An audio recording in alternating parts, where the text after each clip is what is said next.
ሰላም ጤና ይስጥልኝ። ውድና የተከበራችሁ የኔ ቻናል ቤተሰቦች እንዴት ናችሁልኝ? ደህና ናችሁ? ያለው እኔ ደህና ነኝ፣ እግዚአብሔር ይመስገን። እናንተስ እንዴት አላችሁ? ደህና ናችሁልኝ?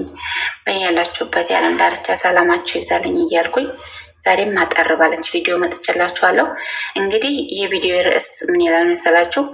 ዋጋ ያለውን ነገር ከመመኘት በፊት የህይወትህን ዋጋ አዋቅ ይላል። በአንድ ወቅት ልጁ አያቱን አያቴ የህይወት ዋጋ ስንት ነው አላቸው። አያቱም ያለምንም ማብራሪያ አንድ አንጸባራቂ ድንጋይ ያወጡና ለልጁ ሰጡት። ይህንን ድንጋይ ይዘህ ሄድና የዚህን ድንጋይ ዋጋ ጠይቅና ና፣ ግን አደራ እንዳትሸጠው አሉት። ልጁም ድንጋዩን ይዞ ወጣ። በመጀመሪያ ወደ አንድ አትክልተኛ ነጋዴ ጋር ሄድና የዚህ ድንጋይ ዋጋ ምን ያህል ነው አለው። ነጋዴውም አንጸባራቂውን ድንጋይ አትኩሮ እየተመለከተ ከዚህ አቮካዶ በርከት አድርጌ ልስጥህና ሽጥልኝ አለው። ልጁም አያቴ እንዳትሸጥ ብሎኛል አለውና ወጣ።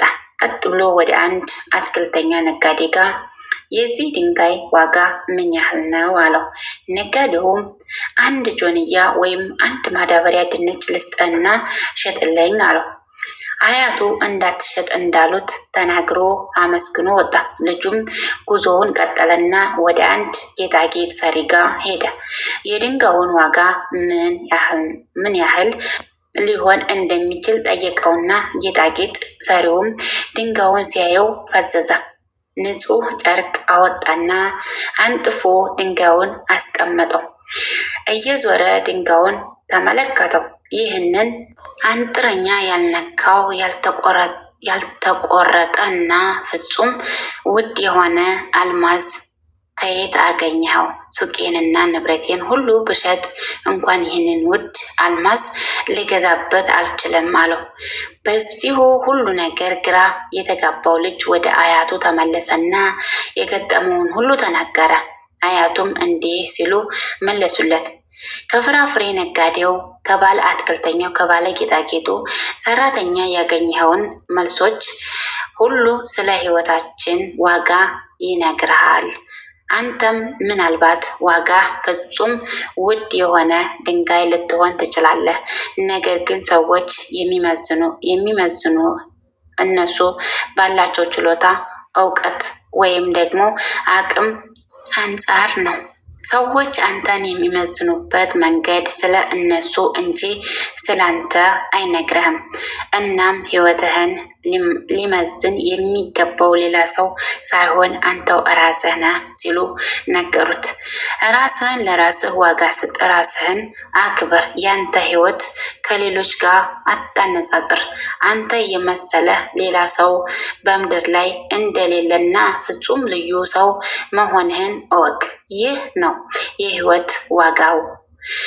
አንተ የምትሰጠው ዋጋ እውነተኛውን ዋጋህን አንተ ብቻ ነህ የምትመዝነው። ራስህን አክብር፣ ያንተው ነውና ራስህን አትጣል። የሚያነሳ የለምና ራስህን ተንከባከብ። ለራስህ ነውና ለራስህ ቦታ ስጥ። የሚደግፍህ የለምና አንተ መኖርህን ለማሳወቅ ብለህ አትጨነቅ። አንተ የሚፈልግህ ሰው ካለ በጨለማ ውስጥ ቢሆን ፈልጎ ያገኝሃል። ጥንካሬና አቋምህን አስተካክል። በዙሪያ ውድቀትን የሚመኙ አይጠፉምና አንድ ቀን ከምትወደው ሰው ጋር ጓደኝነታችሁ ካበቃ ፍቅሩን በልብህ ውስጥ አኑረው። ታሪኩን፣ ሚስጥሩን ደብቅለት።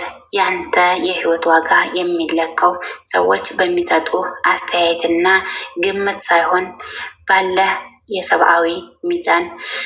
የሰብአዊነት ሚዛን ልክ መሆኑን እወቅ። እንግዲህ የዛሬው ቪዲዮ ይህን ይመስላል። ከተመቻችሁ ላይክ እና ኮሜንት፣ ሰብስክራይብ ማድረግ አበረታቱኝ። እንዲሁም ለብዙ ሰው እንዲማርበት ሼር አበረታቱኝ እላለሁ። እግዚአብሔር አምላክ ማስተዋልን፣ ጥበብን፣ እውቀትን ከፍቅር ጋር ያድለን። አሜን።